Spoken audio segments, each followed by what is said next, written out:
Bismillahirrahmanirrahim. Assalamualaikum warahmatullahi wabarakatuh. Waalaikumsalam. Loyo ya.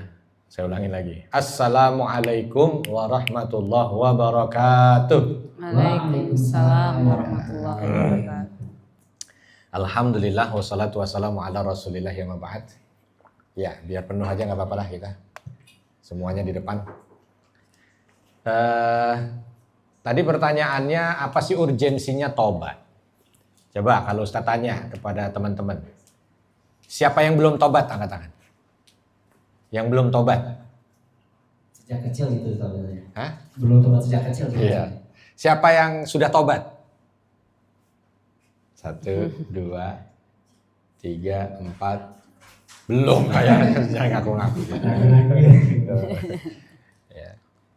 Kalau yang sudah tobat atau yang tadi belum, siapa yang belum tobat angkat tangan?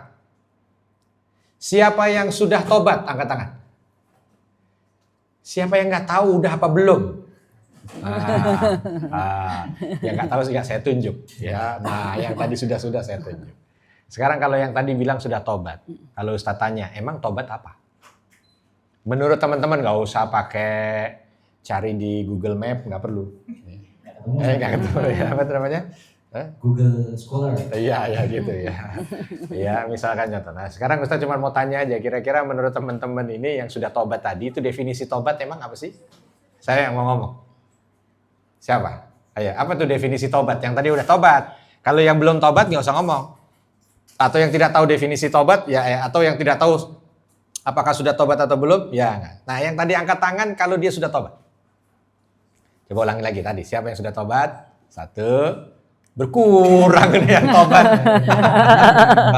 Jadi takut jadi tobat. Berkurang yang tobat ya. Jadi berubah langsung nih gara-gara definisi tidak jadi tobat.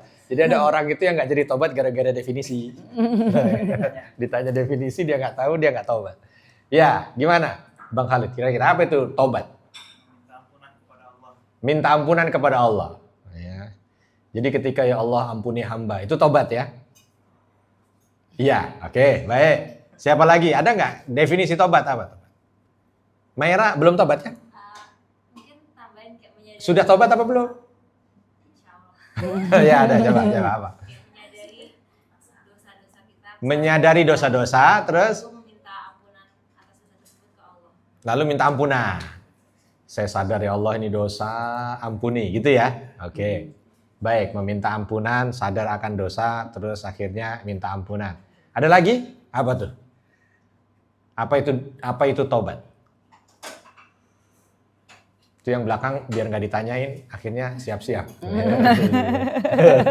Ya, supaya nggak ditanyain bagian konsumsi. Ya, apa itu tobat? Ada yang lagi kira-kira? Ada yang tidak setuju dengan yang tadi disampaikan? Ada yang setuju dengan yang tadi disampaikan? Yang setuju angkat tangan. Yang setuju? Setuju. Oke, ya setuju semua jadi nggak ada pertanyaan lagi. Sebab sudah setuju. Jadi tobat itu biasanya kan ketika ada seseorang bersalah, lalu dia minta ampun. Ya, itu secara umum. Tapi di dalam Islam itu ada istilah taubatan nasuha. Nanti kita akan bahas. Nah, pertanyaan berikutnya, kalau ditanya kenapa kita tobat? Kenapa kita itu bertobat? Kalau definisi tobat tadi saya merasa bersalah, lalu saya minta ampunan, sekarang pertanyaannya kenapa minta ampun? Kenapa harus bertobat? Kan bisa saja melakukan kesalahan, gak usah bertobat kan? Papa. Ayo kira-kira, kalau ditanya kenapa sih bertobat? Kenapa bertobat? Hah? Iya, silakan. Kalau menurut saya, kita tobat itu karena ingin kembali dekat dengan Allah. Kembali dekat dengan Allah. Oke, bagus. Ingin kembali dekat dengan Allah. Sehingga dari kesalahan yang dirasa menjauhkan kita dari Allah itu, akhirnya dengan taubat mendekatkan kembali. Oke. Ada lagi mungkin kenapa sih kita taubat? Kenapa kita taubat? Ayo. Kayaknya mau jawab. Silakan. Ayo apa? Kenapa? Kenapa taubat? Kira-kira kenapa? Kenapa orang bersalah harus taubat? Karena sama Kalau orang bertaubat dari sisi aku ingin melupakan masa lalu Ingin melupakan masa lalu. Iya. Oke. dan untuk membenarkan masa depan. Untuk membenarkan Masa depan. Iya. masa depan. Jadi supaya masa lalu yang buruk itu bisa terlupakan dan mempersiapkan masa depan yang baik. Iya. Bagus. Oke, akhirnya taubat. Taubat karena ingin mendekatkan diri kepada Allah, sebab kalau orang melakukan kesalahan dia jauh. Taubat karena ingin melupakan masa lalu yang buruk, lalu ingin menyiapkan masa depan yang baik. Oke, bagus. Ada lagi? Kira-kira? Apa sih kira-kira orang taubat itu ngapain ya? Kalau kita berbuat salah, kenapa harus taubat? Oke, boleh kalau Ustadz minta jawaban per orang satu, Boleh. tapi sambil ditulis. Nah, tulis aja di handphone. Tulis di handphone. Coba. Kira-kira apa ya? Apa kira-kira? Kenapa sih orang? Yang udah jawab aman. Yang udah jawab nggak usah nulis lagi. Mentimeter. Mentimeter. Iya. Mentimeter ya. Padahal kan tobat tuh nggak harus langsung, Ustaz. Kenapa nggak kumpulin dulu dosanya, baru tobat ya? Iya. Kenapa? Nah, Kenapa? itu kita tunggu jawabannya. Oh iya, kita tunggu jawabannya. Iya. Karena kalau umpama tadi dari 2 jawaban sudah kejawab. Kenapa kok nggak dikumpulin dulu dosanya baru tobat? Sebab sudah pengen cepet-cepet dekat kepada Allah. Nah, kalau dikumpulin terus, jauh terus, ya kan? Nah, itu bisa. Atau pengen segera untuk bisa mendapatkan masa depan yang baik. Karena kalau dikumpulin terus, masa depannya jadi nggak baik-baik. Sebab karena tidak bertobat. Nah, gitu. Kalau teman-teman sudah sakit perut, ditunda-tunda apa segera? Segera. Sakit perut nih, pengen buang air besar. Kira-kira ditunda-tunda apa segera? Segera. Kalau ditunda-tunda, misalkan lagi sakit perut nih pagi, saya akan tahan 7 hari lagi saya baru mau buang air. Kira-kira gimana? Kebaikan apa keburukan? Keburukan. Iya kan? Macam-macam tuh nanti jadi penyakitnya tuh. Ya, dari kotoran yang disimpan di sini, itu yang akan menjadi sumber penyakit. Oleh sebab itulah kenapa kalau tadi ditanya urgensinya kita masih muda, kenapa harus cepat-cepat taubat? Sama. Kan kalau seandainya kita sudah sakit perut nih, nggak ada kalimat masih muda, nggak ada kalimat masih anak-anak, nggak ada kalimat sudah tua, nggak ada kalimat dia profesinya apa, pokoknya kalau sakit perut pasti ke belakang segera. Karena apa? Dia tahu yang menyebabkan dia sakit perut itu adalah refleks tubuh untuk mengeluarkan kotoran. Kalau kotoran itu dia tahan dan tidak dia keluarkan, efeknya buruk. Timbul penyakit. Gara-gara dia nahan sakit perut, nggak dia buang-buang, akhirnya apa? Panu.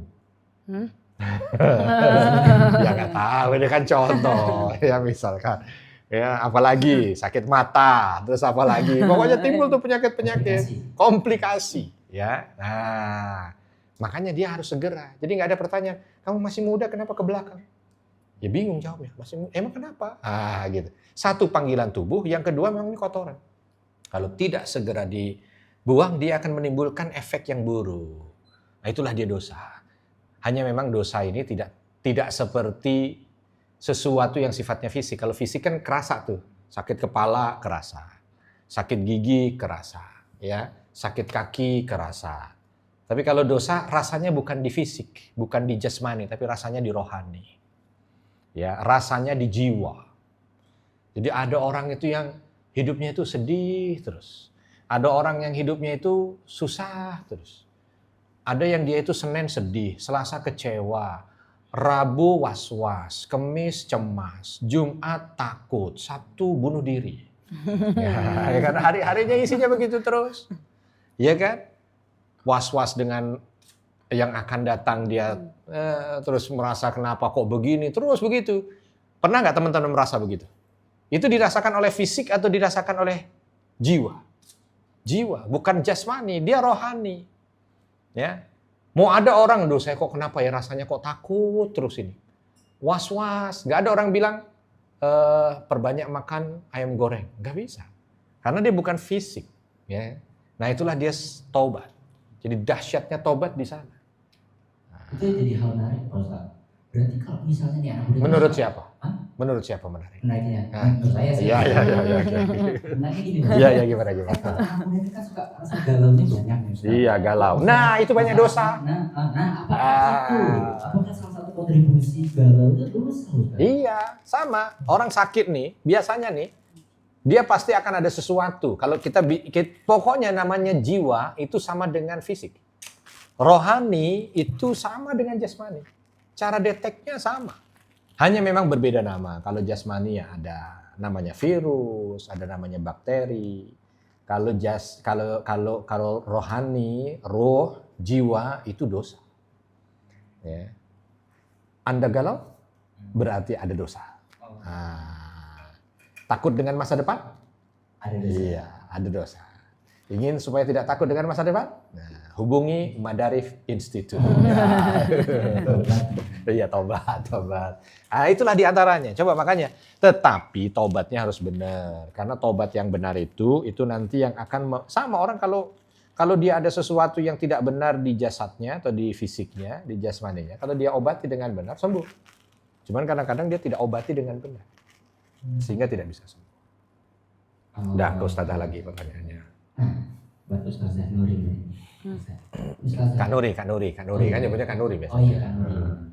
Kak Nuri, kan ini kan kaitannya ke ini juga ya Kak Nuri. Kan kalau misalnya kita ini bertobat, gitu besoknya labil. Kok ada yang goda-goda lain. Nah, gitu kan. Kalau misalnya hal seperti itu gimana kalau misalnya menghadapinya? Kalau kelabilan kita dalam menghadapi dunia, karena kita kan kayak masih pengen coba banyak hal ya teman-teman. Ya kan? Iya nggak siapa saya doang ya? Kita. Yang lain udah tenang. Yang lain udah stabil. Stabil. Saya kok masih banyak hal yang dicoba ini, coba itu gitu kan. Itu gimana Pak? Kamu menghadapinya? Baik, pertanyaannya menarik ya Fahri ya. Jadi kalau misalnya kita hari ini taubat, terus besok labil lagi, taubat lagi, labil lagi. Jadi teman-teman yang dimuliakan oleh Allah Subhanahu wa taala, perlu kita ketahui bahwa Allah itu yang Maha menciptakan kita tuh tahu bahwa yang diciptakan itu manusia. Allah tuh kan punya malaikat, ada manusia, ada jin, ada setan. Kalau yang namanya manusia ini memang unik. Dia bukan malaikat, tapi dia bukan setan. Kalau dia malaikat, itu dia 100% nggak ada dosa. 100% nggak ada dosa. Kalau dia setan, dia 100% jahat semua. Tapi kalau dia manusia, Allah Subhanahu wa taala bekali dia dengan akal dan hawa nafsu. Justru yang berhak masuk ke dalam surga itu bukannya setan atau bukannya malaikat. Yang berhak masuk surga itu manusia. Dan salah satu sumber dia masuk surga itu karena dia bertaubat tadi. Jadi kalau misalnya kita buat dosa lagi, kita menyadari itu, ya kembali lagi kepada Allah Subhanahu wa taala. Karena memang dalam Al-Qur'an kan gitu ya, kalau manusia itu zaluman jahula. Memang dia zalim terhadap dirinya sendiri dan dia bodoh. Maka di hadis Rasulullah SAW juga seperti itu, manusia itu tempatnya salah dan lupa. Jadi kalau misalnya udah, walaupun di sini nih kayaknya kita pembicara ya Kak ya. Bukan berarti kita ini nggak terjebak dalam dosa, terjebak gitu. Kadang-kadang ya mungkin kalau dosa-dosa besar nggak dikerjakan, tapi dosa-dosa kecil yang kadang-kadang mudah untuk dipleseti oleh setan. Maka itu kalau itu terjadi misalnya dalam hidup Fahri, dalam hidup saya, teman-teman semua, itu hal yang wajar. Asalkan kita tetap terus ada keinginan untuk bertaubat kepada Allah Subhanahu wa taala. Gitu. Berarti sebenarnya salah satunya self diagnosis bahwa ini kita ini berdosa nggak sih? Itu penting juga ya kan? Penting. Nah, ini kan berarti pentingnya adalah mengetahui mana tindakan yang dosa, mana tindakan yang bukan, atau ini apa namanya? Makruh dan sebagainya. Kemudian tingkatan dosa itu seperti apa sih kamu? Orang itu nggak tahu kalau dia dosa, kalau dia tuh nggak kekajian ilmu, Fahri. Jadi kalau orang itu udah sering pengajian, udah sering belajar ilmu agama, dia tuh punya sinyal yang kuat kalau ini dosa. Tapi kalau misalnya dia itu mungkin tidak pernah ke pengajian, tidak dengarkan ilmu agama, tidak belajar agama, mungkin dia pikir itu nggak dosa. Padahal itu dosa. Dan itu taunya dari mana? Kita harus belajar terus, makanya datang terus ke Madarif. Jadi kita tahu apa itu dosa, ya mana yang dosa, mana yang nggak dosa. Maka semakin orang itu dekat dengan Allah, sinyal terhadap dosanya tuh semakin kuat.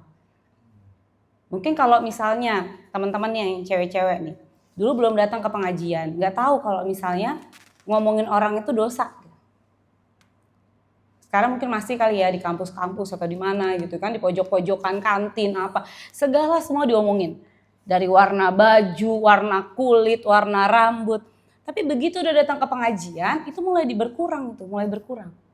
Kenapa tahu ini gue dosa? Jadi dosa itu bukan cuma ninggalin sholat. Kalau misalnya dulu kita ngerasa kalau kita udah sholat 5 waktu berarti gue udah gak dosa lagi. Sekarang kalau misalnya kita ngomongin orang yang buruk atau zolimin orang walaupun sedikit, misalnya uang kembalian kita kurangin 100 perak pun kita ngerasa itu dosa. Itu ya. Jadi sinyalnya itu taunya dari mana? Datang kajian ilmu. Nanti ada bab dosa-dosa besar nanti panjang ya. Kajiannya teoritis lagi ya. Gimana teman-teman? Udah mulai berat pikirannya? Akhir pekan ngomongin dosa. Kayaknya kalau ke saya mic-nya jadi berat ya. Ke Ustadz Arifin aja dia lucu. Ketawa tuh mic-nya jadi ketawa. Nah ini biar vibes-nya jadi positif nih teman-teman. Ini pasti yang pada mikirin tugas hari Senin juga nih kan kerjaan. Sekarang dibebani sama dosa coba. Wah pusing banget nih kayaknya nih. Ya megang mic kali. Nah Pak Ustadz, sekarang nih kalau vibes positif Pak Ustadz. Kan kita tahu ya Pak Ustadz, katanya Allah itu ampunannya sangat luas. Nah ini kan berarti kan kayak ada secerca harapan ya teman-teman. Kayak kita nih anak muda pengen sebenarnya bertobat Pak Ustadz. Tapi kayak ada nggak sih cara tobat paling kecil aja, paling mudah buat kita bertobat Ustadz? Itu gimana? Gimana? Total gitu. Jadi berapa? Pada mau tobat nggak? Mau? Nah, tapi tobatnya yang nasuha ya. Rahmat Allah itu luas, ampunan Allah itu luas. Dan ketika Nabi SAW menyampaikan satu hadis qudsi bahwa Allah Subhanahu wa taala menyampaikan, wahai hambaku, walaupun engkau datang dengan samudra dosa, maka aku akan datang kepadamu dengan 7 samudra ampunan. Oh, gitu ya. Jadi ya dosa kita insya Allah tidak sampai sesamudra. Tetapi ampunan Allah tuh jauh lebih luas. Jadi ada satu yang membuat kita itu menjadi ringan, ya, gembira di saat kita itu merasa berat dengan dosa, itu ampunan Allah. Tapi ampunan ini bukan cuma sekedar disenengin, digampangin. Yuk kita bunuh orang yuk. Aman, ntar Allah juga ampuni. Nggak begitu. Nah kalau caranya begini, ini murka yang akan didapat. Jadi jangan salah gitu. Jangan kalimat ampunan Allah itu luas terus akhirnya membuat kita itu mudah berbuat dosa. Salah. Ya. Jangan selepas ini nanti aman, yuk kita bikin dosa dulu. Kenapa? Nanti habis itu tobat, Allah pasti akan terima. Nggak begitu ceritanya. Ya. Ampunan Allah itu luas bagi mereka yang punya keinginan kuat. Ada satu cerita. Pada suatu hari, di satu desa, di bawah kaki gunung. Udah jangan dibayangin, saya kan cuma ceritanya. Imajinatif. Imajinatif. Ada seorang yang sudah membunuh 99 orang. Orang ini kulitnya hitam, rambutnya keriting, giginya putih, badannya pendek. Dibayangkan ya. Ini orang tobat tiba-tiba. Tobat, dia ingin diampuni segala dosa yang sudah membunuh 99 orang. Datanglah dia ke seorang yang dianggap paham ilmu agama di satu desa. Di dekat dengan desa dia. Dia ngomong, saya udah bunuh 99 orang, Pak. Saya mau tobat, kira-kira diterima nggak? Kata orang ini tadi, dosa kamu terlalu besar. 99 orang kamu bunuh. Nggak bisa. Itu nyawa orang tidak berdosa kamu bunuh.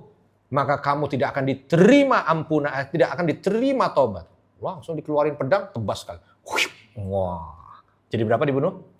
100. Akhirnya dia merasa bersalah tuh bunuh 100. Ya Allah, saya 100 orang saya bunuh. Sekarang gimana caranya taubat? Akhirnya dia minta kepada Allah, ya Allah tunjukkan jalan yang benar untuk bisa ketemu orang yang membimbing taubat. Akhirnya datanglah ke satu orang, agak jauh memang jalannya, tapi begitu sampai di sana, dia tahu bahwa ini adalah orang yang katanya alim, orang yang katanya faham. Dia datang. Syekh, saya dulu waktu ingin bertobat dari dosa membunuh 99 orang. Saya tanya ke seseorang, tobat saya diterima nggak? Saya sudah bunuh 99 orang. Dia bilang nggak diterima. Langsung saya tebas juga dia, genap 100. Nah sekarang saya tanya sama Anda, tobat saya diterima nggak? Gitu. Bukan kata yang ditanya, waduh kalau ngomong nggak diterima jadi ke 101 ini. Gitu. Enggak. Karena yang ditanya memang orang punya ilmu. Dia jawab begini, tobatmu diterima. Karena walaupun 1 juta orang yang kamu bunuh, Allah akan datang dengan ampunan yang jauh lebih luas dari itu. Kalau kamu bertobat, cuman syaratnya 1. Kamu pindah dari kampungmu yang di bawah bukit itu menuju ke kampung yang dekat pinggir laut. Berangkat dia. Oh kalau cuma itu syaratnya kecil, berangkat. Di tengah jalan meninggal. Malaikat ribut. Nih gimana? Kan syarat tobatnya harus ke sono, tapi dia cuma ini jatah saya neraka. Oh jangan, ini udah tobat nih surga. Rebutan lah itu. Sampai akhirnya mereka ngadu kepada Allah. Akhirnya oleh Allah Subhanahu wa taala diminta untuk apa? Mengukur jarak. Diukur. Ke arah asal desanya dengan arah tujuannya. Ternyata berbeda sekian meter. Lebih dekat ke arah tujuan. Sehingga itu yang mendatangkan ampunan dari Allah, taubatnya diterima. Apa pelajarannya? Tadi pertanyaannya apa? Cara taubat. Cara taubat. Apa iya pertanyaannya itu ya? Iya. Oh iya. Jadi kalau seandainya ada pertanyaan apakah Allah yang maha luas ampunannya itu akan menjadi satu kebaikan untuk kita? Betul, tetapi taubatnya harus benar.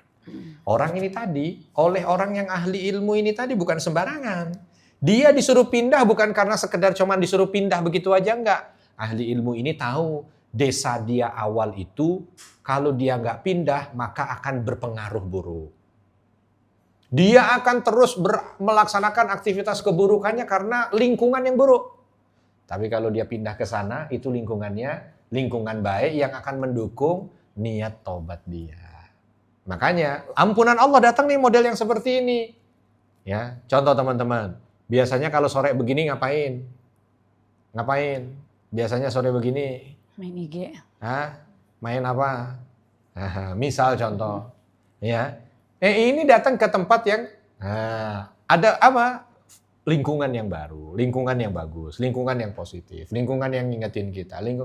Yang seperti ini sarana untuk menggapai rahmat Allah. Jadi intinya, kalau seseorang itu berdosa, rahmat Allah itu luas. Untuk mendapatkannya, syarat dan ketentuan berlaku. Kalau dia memang betul-betul dengan apa yang dia miliki itu dari dosanya seperti orang ini tadi, nyesel. Habis nyesel dia minta ampun. Habis minta ampun ada azam. Azam itu apa azam? Tekad. Azam itu tekad supaya diampuni. Akhirnya disuruh pindah dari bawah bukit, kampungnya pindah ke laut. Jauh nggak itu? Hah?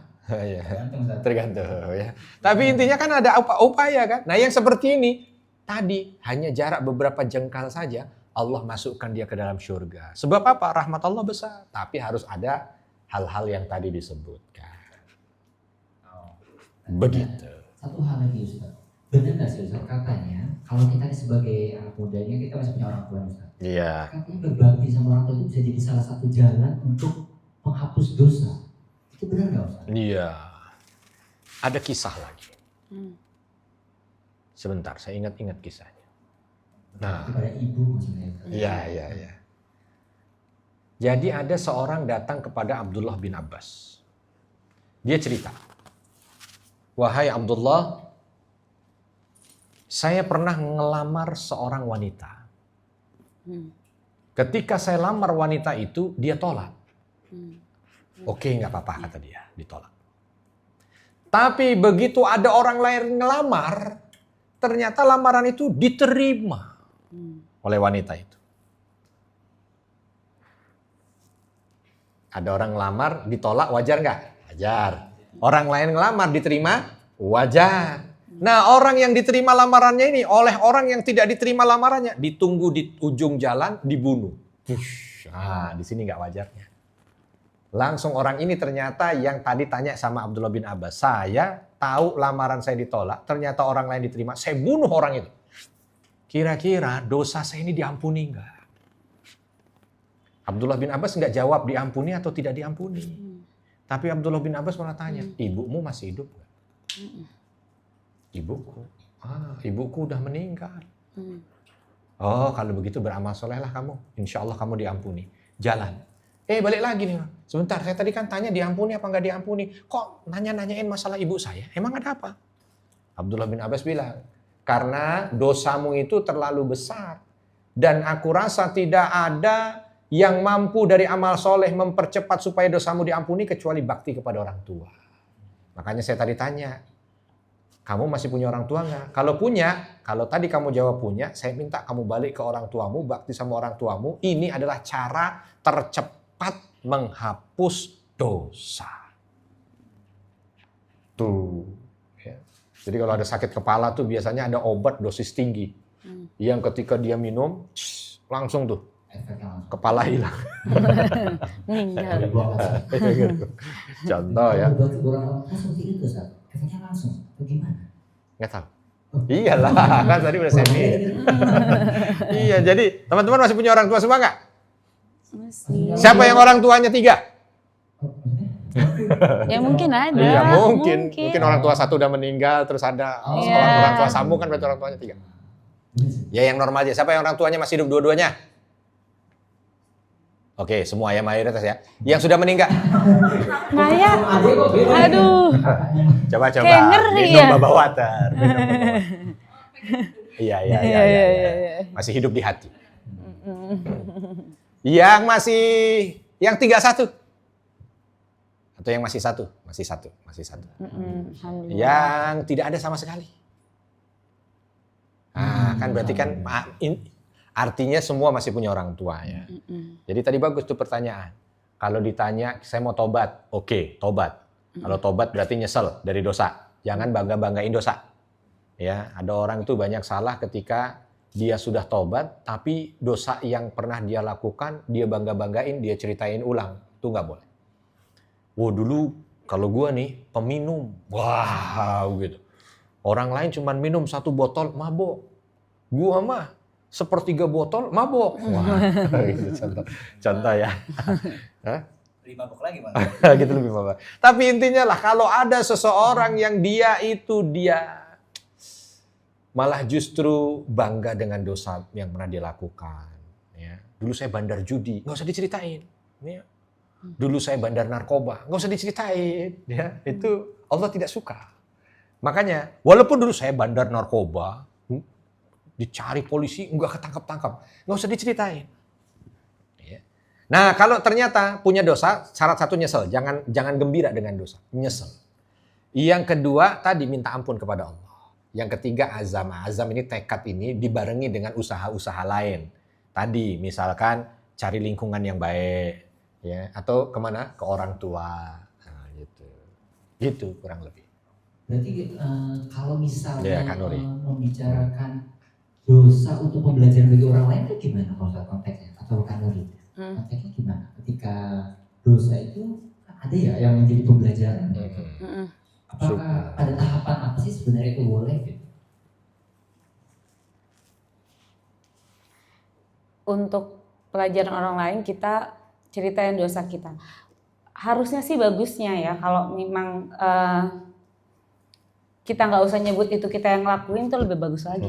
Kak, inisial aja. Iya, ada seseorang yang begini, ini kisah nyata. Terus impactnya begini, atau dia jadi begini dan lain sebagainya untuk memotivasi orang ya. Inisial lah.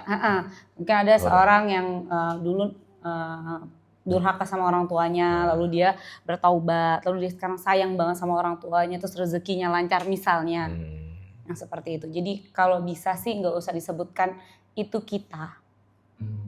Kecuali kalau contoh di jalan kebaikan. Ya, contoh di jalan kebaikan. Atau mungkin bisa diambil misalnya itu kita tapi kita nggak usah ceritain yang dulu-dulu tuh kita konkretnya bagaimana. Gitu. Dulu saya ini belum seperti sekarang ini. Gitu. Dulu saya ini nakal, udah gitu aja. Nggak usah nakalnya tuh ngapain, misalnya udah ngapain berapa anak orang, udah minum berapa botol, udah nggak usah diceritain yang kayak gitu. Flexing gitu. Karena Allah udah nutupin itu aib-aib, nggak usah kita buka lagi gitu. Jadi kita cuma bilang mungkin dulu saya itu nakal luar biasa. Hanya Allah yang tahu, nauzubillah min zalik. Tapi alhamdulillah dengan izin Allah, dengan azam yang kuat, saya bisa meninggalkan lingkungan yang arah seperti itu menuju lingkungan yang baik sekarang ini gitu. Berarti salah satu tanda juga ini Kak, ketika kita sudah mengampun, kita sudah berazam, kemudian tandanya bahwa ini sudah diampuni oleh Allah atau tobatnya diterima, itu tandanya apa sebenarnya?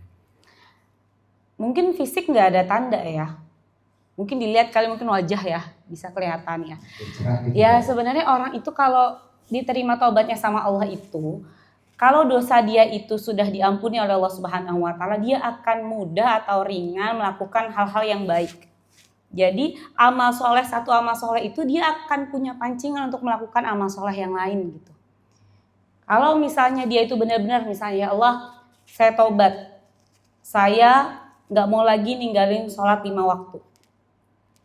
Kalau benar-benar diterima oleh Allah Subhanahu wa taala, nanti dia nggak cuma sholat 5 waktu, dia bisa sholat sunnah, dia bisa zikir pagi petang, dia bisa datang ke pengajian, dia bisa sedekah, dia bisa secara tiba-tiba dia tuh kayak ngerasa kok diri saya udah sampai sini ya gitu. Bukannya dulu saya di sana ya, kok sampai sini ya. Itu bimbingan dari Allah, rahmat Allah terbuka karena memang dosa-dosanya sudah diampuni oleh Allah Subhanahu wa taala. Karena kan memang yang menyulitkan kita beramal soleh itu salah satunya dosa. Salah satunya dosa yang bertumpuk, jadi menyebabkan kita sulit untuk beramal soleh. Nanti kalau kita mencoba bertobat, memperbaiki diri, tadi ada penyesalan, kalau tobat nasuha itu harus ada pengakuan kepada Allah, terus ada penyesalan kepada Allah, lalu habis itu ada azam untuk tidak kembali lagi kepada dosa yang sama gitu. Jadi kalau kita udah kayak gitu, insya Allah nanti kalau Allah terima, jadi kita melakukan amal soleh yang lainnya itu jadi mudah. Ini Masya Allah nih teman-teman saya tanya, ada yang insya Allah udah rutin ya, sebulan sekali datang ke sini. Itu Masya Allah. Dari dulu sebelum datang ke Madarif ini, malam minggu Madarif, sama sekarang, ada nggak perubahan gitu untuk mudah beramal soleh? Atau sama aja? Ini kalau perempuan ya, kalau masih gadis, suaranya nggak ada. Iya, nggak ada. Anehnya perempuan kayak gitu. Kalau udah jadi mama kayak saya, suara banyak banget. Ya, coba kalau lagi hafiz suara ibu-ibu semua. Ini kan kebanyakan perempuan ya, jadi suaranya minim. Ya, ada rasa yang beda nggak gitu? Ada.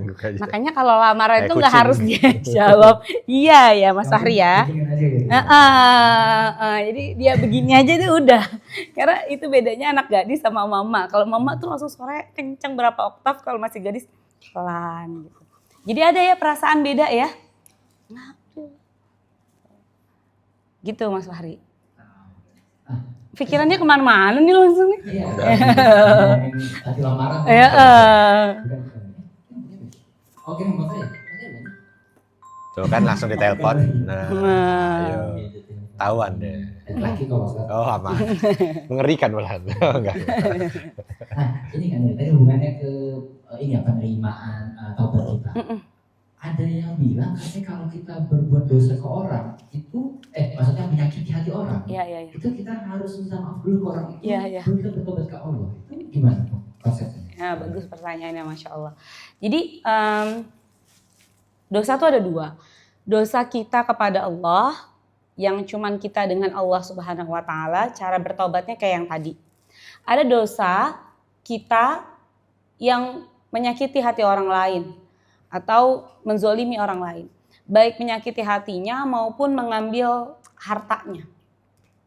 Nah, kalau itu bersangkutan dengan orang lain, yang tadi 3 itu kita kerjakan, ditambahin 1 lagi, minta maaf kepada orang tersebut. Kalau ada keambil hartanya harus kita kembalikan. Atau kalau kita nggak punya duit sebanyak itu, kita harus minta keikhlasannya dia untuk mengikhlaskan hartanya yang sudah kita ambil. Nauzubillah min dzalik.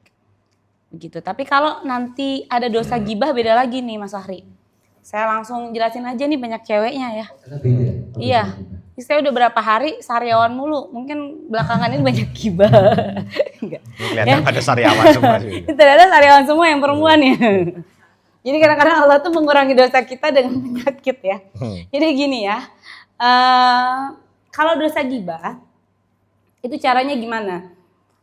Kalau kita misalnya ngaku ke dia, ya ini orangnya belum tahu nih kalau kita gibahin gitu. Kalau kita ngaku sama dia, ini malah jadi parah nih permasalahannya. Dia nggak ngampunin kita, terus omongan malah kemana-mana. Jadi gimana caranya taubat dari dosa gibah? Taubat dari dosa gibah itu kita harus memperbaiki namanya di majlis yang kita jelekkan namanya. Misalnya di bawah pohon cemara ada klub gibah. Ya. Kebayang kalau yang perempuan, laki-laki mah nggak kebayang, ya kan? Itu klub gibah tuh di situ. Kita kemarin udah gibahin orang di situ, si fulanah misalnya. Terus kita inget, astagfirullahaladzim, kan gue udah pengajian ya sebulan sekali. Ini dosa nanti malah bikin susah untuk beramal soleh. Gimana caranya? Kita balik lagi ke majelis yang sama, terus kita katakan kebaikan orang tersebut. Fulana begini, dia tuh luar biasa, dia tuh Masya Allah, dia tuh begini. Seperti kita menjelekkan namanya, kita perbaiki namanya. Lalu yang kedua, caranya kita mohon ampun kepada Allah untuk dia. Ya Allah, ampuni dia. Ya Allah, ampuni dia. Ini kata para ulama untuk taubat dari dosa ghibah. Ya, jadi kalau lagi berdoa agak panjangan dikit. Bayangin muka orang-orang yang pernah kita gibahin, minta ampun. Ya, apalagi kalau perempuan ini Mas Fahri, mungkin kalau bulanan itu ada buku siapa aja yang udah pernah digibahin itu bisa jadi satu buku. Nauzubillah min dzalik. Enggak di sini. Ya itu yang belum pengajian.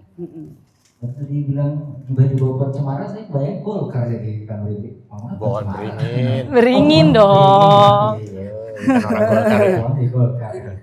Bukan orang Golkar. Nah ini Kak Nuri, terkait juga ini. Kalau misalnya tadi kan ke orang tua ya. Nah mungkin kan di antara kita ada yang sudah masuk ke dunia kerja atau sedang berkuliah dan sebagainya. Benar gimana nggak sih Kak? Katanya selain melalui orang tua, katanya bekerja atau mencari nafkah atau memilih pendidikan yang di jalan Allah lah ya, itu bisa jadi salah satu penghapus dosa buat kita. Oh iya, itu ada hadisnya ya Kak ya. Kalau penghapus dosa ya, bukan ke pertaubatan. Ya. Penghapus dosa. Jadi bekerja keras dengan keringat kita yang keluar sendiri gitu kayak misalnya Mas Fahri kerja. Keletihan kita dalam bekerja itu bisa menggugurkan dosa-dosa. Itu ada beberapa hadis yang mengatakan demikian. Berarti memang nggak dalam artian yang bertaubat itu wajib, tapi ada hal-hal lain yang bisa menghapus dosa. Iya. Hal kecil yang mudah-mudahan itu ya. Oke. Jadi teman-teman, kira-kira ada yang udah kebayang belum ingin diskusikan tentang pertanyaan-pertanyaan atau permasalahan hidup? Coba tadi dilanjut. Ada pertanyaan. Oh, langsung tanya ya. Ini hypothetical ya. Kalau misalkan nih tadi kan misalkan ada orang kalau misalkan nyakitin hati orang lain itu harus bertaubat dan minta maaf gitu. Dan mungkin kadang-kadang kan orang yang bersalah itu ya nggak tahu nih dia bersalahnya sama siapa gitu. Ya, cuma kadang-kadang tadi misalkan membuat penghapus dosa itu dia harus sama orang tuanya gitu. Sementara ada beberapa gitu dan nggak cuma satu dua orang gitu. Aku tahu orang-orang itu yang durhaka bukan anak orang tua tapi orang tua ke anaknya. Nah itu gimana ya? Maksudnya kayak sebagai anaknya juga mau menghapus dosanya itu harus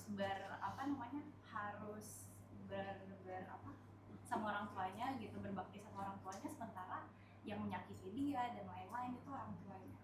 Oh, jadi konteksnya orang tua yang menyakiti anak. Iya, maksudnya kayak selama ini aku ngerasa lebih lebih banyak anak kepada orang tua anak kepada orang tua anak bisa berdurhaka kepada orang tua, tapi nggak menutupi fakta bahwa banyak orang tua yang ternyata durhaka loh sama anaknya, dan itu belum banyak diomongkan. Gitu. Mau cerita kakak tentang itu yang Umar bin Khattab? Kayak itu, I know people. Iya. Yang Umar bin Khattab itu, yang namanya jeleknya, mau cerita itu? Enggak kakak aja.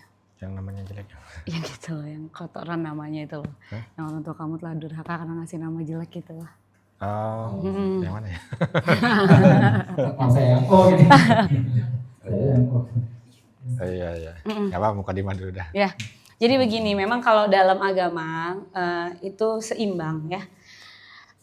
Orang tua juga bisa berdosa atau zolim sebenarnya, bukan durhaka ya. Mungkin bahasanya zolim ya kak ya. Iya.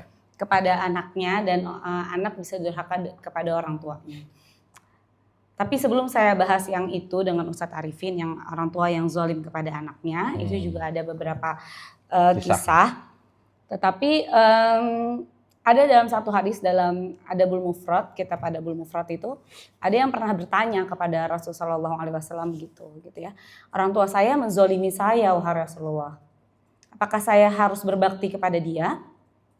Maka jawabannya, kamu harus berbakti kepada dia walaupun dia menzalimi kamu. Maksudnya begini, seperti apa yang dilakukan oleh Nabiullah Ibrahim. Misalnya begini, ini kita sebagai anak ya, bukan kita sebagai orang tua. Nanti ketika kita sebagai orang tua, kita posisikan jangan sampai kita masuk kepada orang tua yang zalim. Kita sebagai anak itu, setiap orang itu memiliki bagian dan cerita hidupnya masing-masing. Itu yang perlu kita tahu. Mungkin dari luar orang melihatnya sempurna, tetapi kalau didekati setiap orang tuh punya permasalahannya masing-masing. Kita ini manusia, anak dari seorang manusia. Manusia tidak sempurna, yang melahirkan kita pun tidak sempurna. Sebagai yang sudah dewasa seperti kita kan sudah banyak bacaan, kita tahu kalau orang tua kita menzalimi kita, ini nggak tepat yang dilakukan. Tetapi seperti apa yang dilakukan oleh Nabiullah Ibrahim kepada ayahnya. Teman-teman yang dirahmati Allah Subhanahu wa taala, mungkin tidak ada orang tua kita yang sekejam orang tua Nabi Ibrahim. Kalau pernah dengar kisahnya Nabi Ibrahim itu mau dibakar api, dilempar itu yang ngumpulin orang-orang supaya ngebakar Nabi Ibrahim itu bapaknya.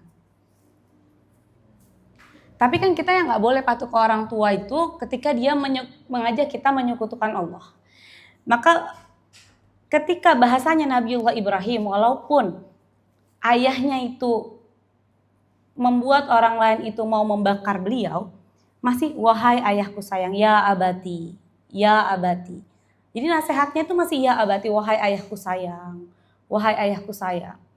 Karena memang ada beberapa dari kita tuh yang diuji oleh memiliki orang tua yang memang zalim gitu.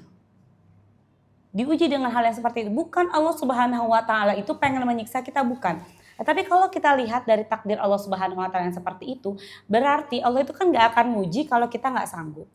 Terus yang kedua, pahalanya itu besar luar biasa. Kalau kita punya orang tua, dia itu baik-baik aja. Sayangnya luar biasa, pelukannya selalu hangat, mulutnya bagus dan lain sebagainya. Kita berbakti sama dia, ngomong baik sama dia, dapat pahala. Tapi pahalanya nggak sebesar orang yang orang tuanya tuh mungkin mulutnya itu kasarnya luar biasa. Memperlakukan kita, ini bukan berarti yang nauzubillah ya, misalnya kan ada yang sampai orang tuanya memperkosa anaknya sendiri, bukan. Bukan yang sampai kayak gitu, kalau kayak gitu nggak boleh, berarti kita harus menyelamatkan diri keluar dari rumah gitu. Seperti Nabiullah Ibrahim kan udah mau dibunuh, jadi menyelamatkan diri pergi dari sisi ayahnya. Ada misalnya orang tua tuh yang kalau udah marah, semuanya kebun binatang tuh diomongin di depan anaknya. Ya, atau nggak pernah nanya apa rasa anaknya, dia ngomongin aja perasaan diri dia. Itu kan mungkin sakit bagi anaknya, aduh kok aku dapat orang tua kayak gini ya. Kan pasti inner child kita tuh pengennya ngebales beliau dengan hal yang sama. Tapi kok kita tahu dengan keimanan kita bisa membalas beliau dengan lemah lembut, itu pahalanya jauh berbeda dengan orang tua yang dia memang baik kepada anaknya. Karena Allah itu maha adil. Itu yang kita perlu tahu supaya kita tuh kalau menghadapi orang tua yang seperti itu, kita tuh ada rasa yang, ya Allah, ini pahala besar buat saya. Jadi ngelihatnya, ya Allah, ini pahala besar, ini bagian saya. Karena takdir yang tidak bisa dirubah itu kita lahir dari siapa. Kita nggak bisa juga, kita harus memaafkan diri kita sendiri karena takutnya nanti kalau kita menyesal gitu ya, mendendam itu nggak akan baik untuk diri kita sendiri. Karena kita nggak bisa ganti orang tua. Kita nggak bisa ganti orang tua dan paling nggak enak itu adalah berantem sama orang tua sendiri. Teman-teman nih kalau masih kayak gini nih, umur-umur gini kan sering kan berantem sama orang tuanya sendiri. Sering nggak? Sering nggak? Beda pandangan beda kan? Iya, beda pandangan. Rasanya enak apa enggak? Berantem sama orang tua tuh rasanya enak apa enggak? Apalagi kita masih minta uang sama orang tua, masih tinggal di rumah orang tua. Itu yang perlu kita pahami Terima sebagai kasih. anak. Karena memang kita nggak bisa ganti orang tua. Ya, maka hadis itu, hadis tentang pahala yang besar untuk berbakti kepada orang tua walaupun dia menzolimimu itu bisa menjadi salah satu pintu surga. Tapi zolimnya itu nggak sampai kita mau dibunuh, nggak sampai kita mau diperkosa. Nauzubillah min zalik. Kalau itu harus keluar. Nah, ada nggak orang tua yang zolim sama anak? Ada. Salah satunya tadi itu ya kisah di zamannya Umar bin Khattab. Ada seseorang, siapa namanya Kak? Dia mengadu kepada Umar bahwa dia ini suka diledekin sama orang lain. Kenapa? Karena namanya itu buruk sekali. Namanya itu kalau nggak salah artinya lalat yang suka hinggap di kotoran orang gitu ya. Nama dia. Dan nauzubillah min dzalik, dia lahir dari seorang pelacur. Dia lahir dari seorang pelacur. Lalu orang tuanya juga ngadu kepada Umar bin Khattab, katanya anak ini nggak pernah ada baik-baiknya. Jadi anak yang namanya buruk tadi itu ngadu kalau namanya buruk, terus dia lahir dari ibunda pelacur. Bapaknya ngadu ke Umar bin Khattab kalau anaknya ini susah banget diomongin dan gak ada baik-baiknya. Lalu apa kata Umar bin Khattab? Kamu telah durhaka kepada anak kamu. Dari pertama kali dia dilahirkan ke dunia ini. Jadi maksudnya orang tua tuh bisa gak durhaka sama anak? Bisa gak zolim sama anak? Bisa. Dan dia berdosa atas apa yang dia lakukan itu, kezoliman yang dia lakukan itu. Cuman kita kan menyadarkan orang tua itu gak bisa kita ngomong. Mama nih zolim sama saya. Loh, gak bisa. Mama nih zolim sama saya. Apalagi kalau orang tua itu memang mulutnya udah kasar. Kita kan takut dia ngedoain sesuatu yang buruk sama kita. Karena karena doanya orang tua itu langsung sampai kepada langit. Apalagi doanya seorang ibu. Yang kita bisa lakukan adalah supaya dia gak ngomong yang jahat tentang kita. Karena itu kan dijabah oleh Allah Subhanahu wa Ta'ala. Jadi soal dia menzalimi kita, itu permasalahan dia kepada Allah Subhanahu wa Ta'ala. Persoalan kita adalah berdoa kepada Allah Subhanahu wa Ta'ala. Ketika kita tahu kita dizalimi, apalagi dari orang tua kita sendiri yang menzalimi kita. Doa orang yang terzalimi itu diijabah oleh Allah Subhanahu wa Ta'ala. Tatap beliau dengan pandangan kasih sayang. Biar bagaimanapun ayah kita yang mencarikan nafkah untuk kita. Ibu kita yang mengandung kita, menyusui kita, mengangkat kita, ngajarin kita ngomong, bersihin kita dulu waktu kita belum bisa bersihin badan kita, bersihin kotoran kita. Biar bagaimanapun beliau itu sudah banyak berjasa kepada kita, cuman kadang-kadang beliau tidak bisa kontrol dirinya sendiri. Jadi begitu ngeliat kayak gitu, tatap beliau dengan tatapan kasih sayang gitu. Terus doakan di dalam hati, Allah lembutkan orang tua saya ya. Doakan di sepertiga malam, doakan di sujud-sujud kita, karena kita kan terzolimi. Orang yang terzolimi itu doanya mustajabah. Doa anak kepada orang tuanya itu doanya mustajabah. Apalagi anak kepada orang tua udah gitu dia terzolimi. Ya Allah kasihanilah ibu saya. Ya Allah kasihanilah ayah saya ya Allah. Berikan dia kemudahan untuk berbicara yang baik. Berikan dia kemudahan untuk lapang dadanya. Gitu. Supaya apa? Supaya Allah ijabah doa itu nanti kita pengennya orang tua kita itu kan juga menjadi orang tua yang baik, tidak menjadi orang tua yang na'udzubillah min zalik dapat neraka karena dia menzolimi anaknya sendiri gitu. Dan sebenarnya pembalasan yang baik itu ya Mas Fahri, kalau kita itu merasa hidup kita sekarang ini ada sesuatu yang dilakukan oleh orang lain yang tidak nyaman, pembalasan terbaik adalah tidak melakukan hal yang dia lakukan kepada kita. Jadi tidak melakukan apa yang dia lakukan kepada kita. Jadi kalau kita sebagai anak ngerasa kok orang tua saya beginiin saya ini nggak enak, kita bilang sama Allah, berikan saya kemampuan untuk tidak melakukan ini kepada anak saya. Jadi jangan sampai kita melakukan itu kepada orang lain untuk tidak melakukan ini kepada anak saya. Ya Allah, dia memfitnah saya.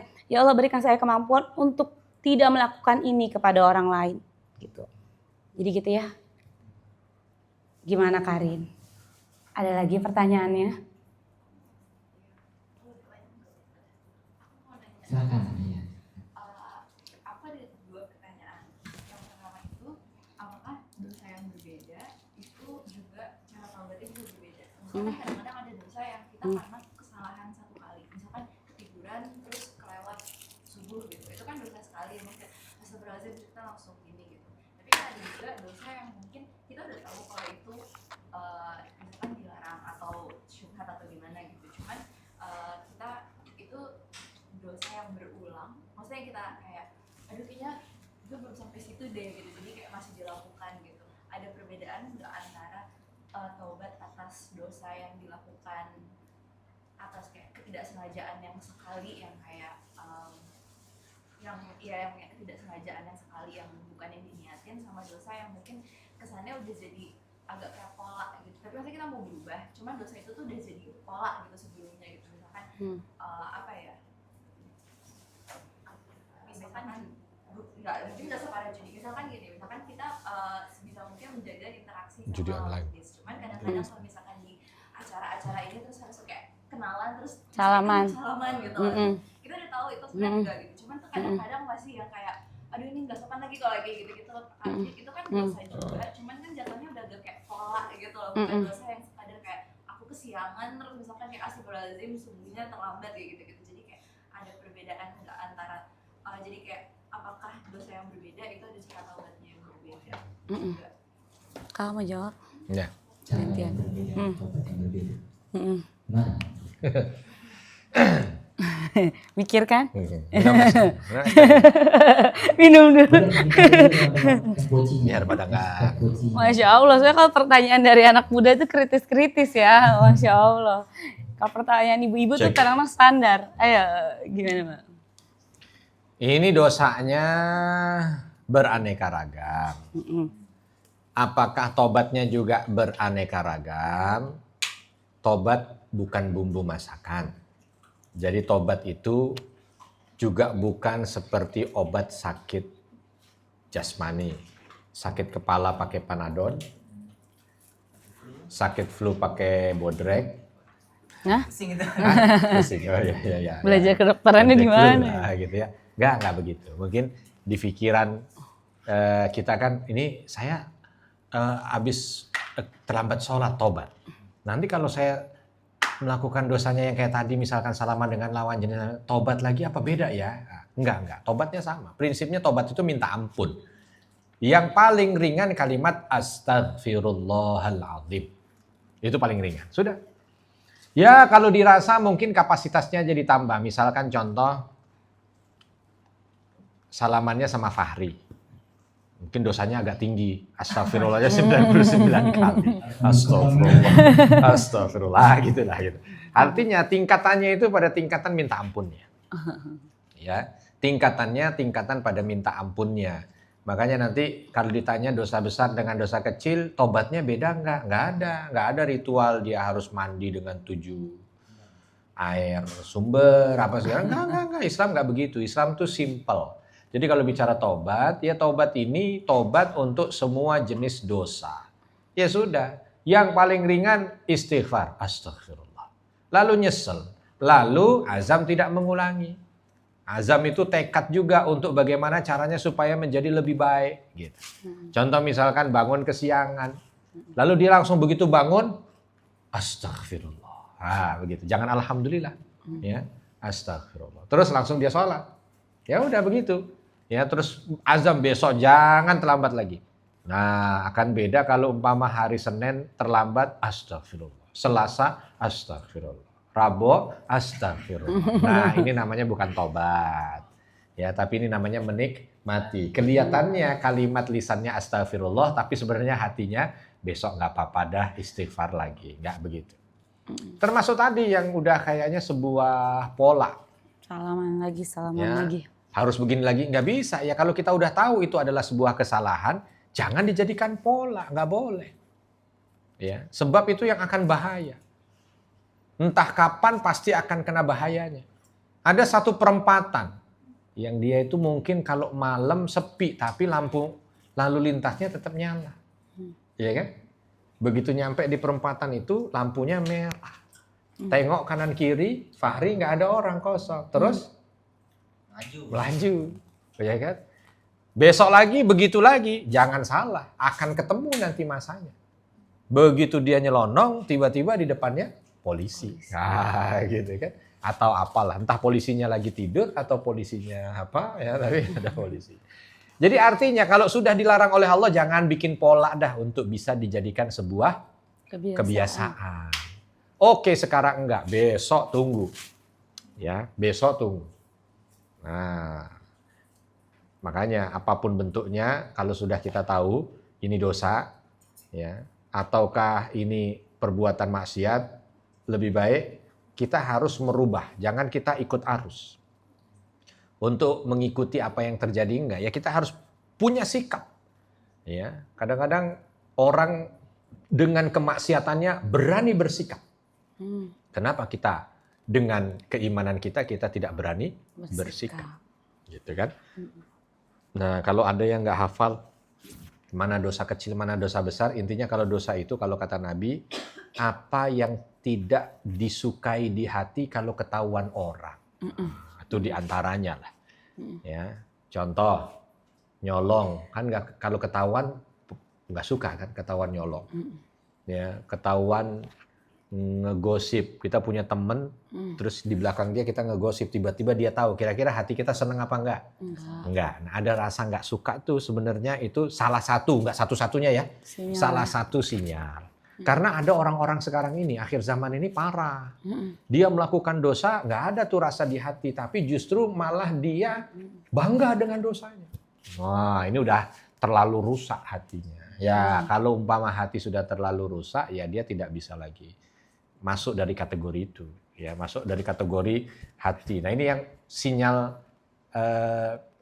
apa tuh bahasanya, kalau mobil itu kalau ke belakang ada bunyi tet tet tet, itu apa namanya? Sensor. Iya, iya, Anda benar. Baru ada. Ya, bablas. Oh, bukan. Ada lagi saya kira tambahan. Ya, siapa? Ya, itu sensor. Nah, ada orang yang sensor, kan mobil juga sama. Sensornya ada yang lemah. Kayaknya kok nggak bunyi, brok. Wah, bunyinya ternyata brok gitu kan sensornya. Udah kena belakangnya. Tapi ada yang jaraknya kan udah teng. Nah, gitu. Itu sensornya masih bagus. Kita yang ngecek kalau sensor kita nggak bagus, reparasi. Ya, sensor terhadap dosa itu tidak bagus, dikalibrasi lagi nih hatinya, direparasi. Makanya Nabi mengatakan, i'mal ma syi'ta fa'il illam tastahi. Fa'il lam tastahi fa'mal ma syi'ta. Kalau kamu itu enggak malu, udahlah kerjain apa yang kamu mau. Tapi kadang-kadang kan ada orang yang gila. Orang gila itu dia ke jalan di jalanan, coba dilihat, telanjang, dia malu nggak? Enggak. Ya, nah sekarang ada yang lain. Ada orang yang nggak gila tapi telanjang pun nggak malu. Ah, gitu. Itu tadi itu malunya udah hilang. Kalau malunya udah hilang perlu untuk di style ulang. Ya. Nah, itu lagi. Apa lagi? Oh, Ya, ya. Silakan, Kak, monggo. mention soal gibah. Nah mungkin aku mau nanya nih, gibah tuh sebenarnya apa sih omongan yang bisa masuk ke kategori gibah? Karena banyak nih, misalkan kita bercerita, oh misalkan A, B, C, D, E, tapi kalau misalkan niat kita itu kayak warning ke orang-orang lain, hati-hati, dia misalkan dia suka nyuri, segala macam gitu. Siapa? Sebuah aib gitu. Siapa? Fahri. Oh. Jangan dipilih. Dipilih. Ada juga beberapa teman-teman aku kayak dia kemarin minjem duit ke gue Nggak pulang-pulang. dia minjem duit ke gue bilangnya ibunya sakit lalala segala macam ternyata Nipu. Judi. dia banyak banget Allah. Ya Allah. kalau misalkan Anak yang kita kan sekarang. menyebarkan aib Ya. tapi kalau misalkan niat kita baik untuk hati-hati lu jangan kayak gitu kayak lu nggak usah berhubungan sama nih orang lagi deh gitu apakah itu termasuk gibah? Jadi gibah itu secara teori kalau di dalam istilah syariat dzikra akhaka ma yakrah. Kamu nyebutin tentang perkara tentang orang lain yang dia itu nggak suka kalau itu dibicarain. Itu dulu tuh. Jadi gampang kan? Contoh nih, kalau saya bilang lagi ketemu sama siapa? Mas siapa namanya? Gazel. Wih, Gazel udah gede? Iya, dari masih kecil Masya dulu kan. Allah. Ngajian Lama sama nggak Ustadz. jumpa ya? Iya. Dia juga kecil. Iya, Iyalah, dulu betul. kecil. Dulu segini. Oh. Lupa bukan Oh, kayak bukan Gazel ya? Makanya udah kayak bukan Gazel. Terus saya misalkan ngomong sama Gazel. Gazel, tahu nggak? Fahri itu orangnya rajin. Itu kira-kira gibah bukan? Gibah bukan? Oh jangan, kita nggak tahu itu gibah apa bukan. Kalau kita tanya sama orangnya dulu, kalau dia diomongin Fahri, diomongin rajin, suka nggak? Suka. Nah, berarti bukan gibah. Walaupun ini Fahri nggak ada nih. Ya. Terus saya sabut lagi, Fahri ini orangnya murah hati. Tanya ke Fahri, suka. Ya. Apapun bentuknya, ketika kita sebutkan tentang sifat seseorang atau apa yang ada pada orang itu, dan orang itu tidak hadir dalam majelis kita ngobrol, dan dia tidak suka. Nah, kalau dia tidak suka, maka itu gibah. Walau fakta. Tahu nggak? Kita kan udah lama kan nggak ketemu sama dia. Sekarang tahu nggak dia? Apa? Misalnya kata, galaknya bukan main. Sekarang kulitnya hitam. Sekarang. Itu nggak suka tuh kalau diomongin. Ya. Ada nggak orang yang suka diomongin kulitnya hitam? Ada aja. Malah Kan ada yang nggak ada suka kalau disebut kulitnya putih. Iya, ada. Orang Afrika paling marah kalau disebut kulitnya putih. Misal Penghinaan. contoh. Iya nggak contoh ya. Astagfirullahaladzim. Tapi intinya begitulah. Pokoknya kalau dia itu disebut, dia tidak suka, jadi gibah. Itu patokannya ya, paham? Dah tuh. Walaupun Nah, itu positif, Ustaz. Hah? Walaupun positif. Maksudnya positif? Ya kan belum. Dia rajin bukan positif, dia rajin bukan gibah, kan dia suka. Kalau dia suka, dia bukan disebut kategori gibah, nggak dosa.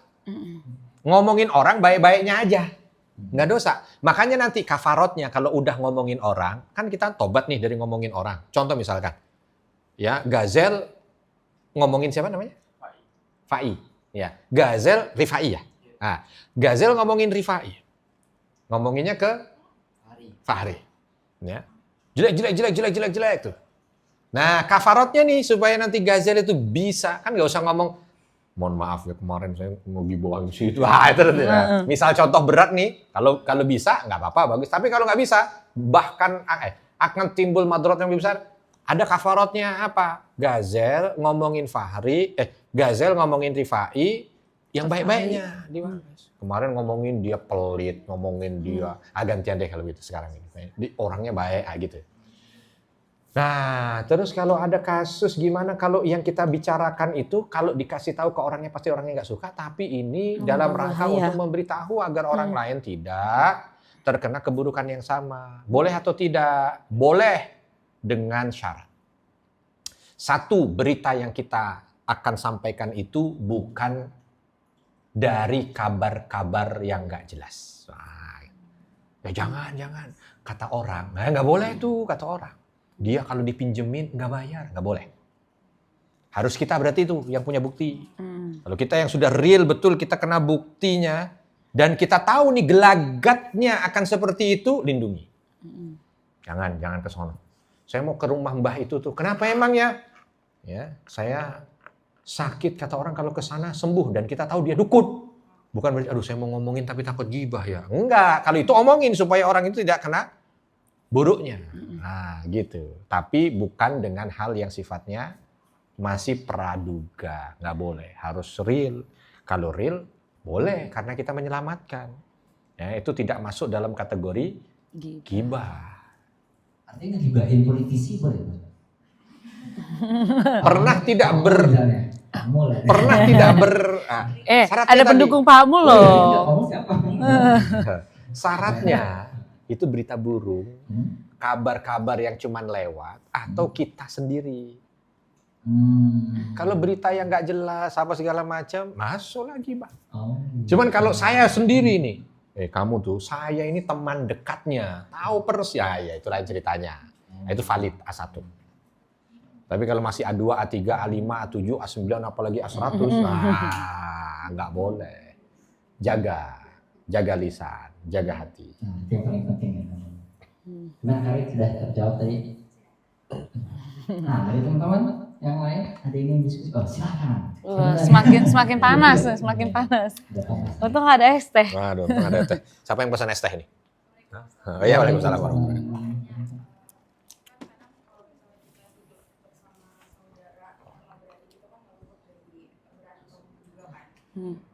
Ya Allah.